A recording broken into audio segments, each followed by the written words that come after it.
In this video, I'll teach you how to make the ribbons rounded in Wix Studio.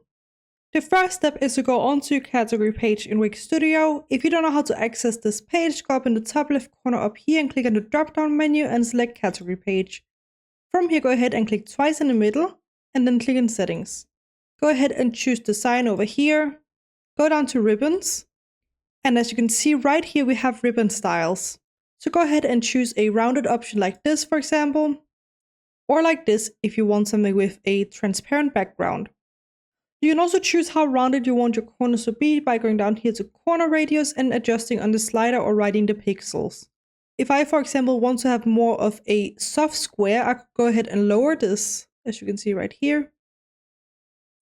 Let's try a bit more, like this.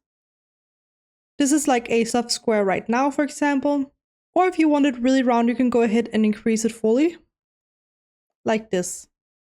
But that's pretty much how simple it is to round the corners of a ribbon in Wix Studio. I hope you found this video helpful. Please let me know if you have any other questions in the comment section below and I will try my best to help you out.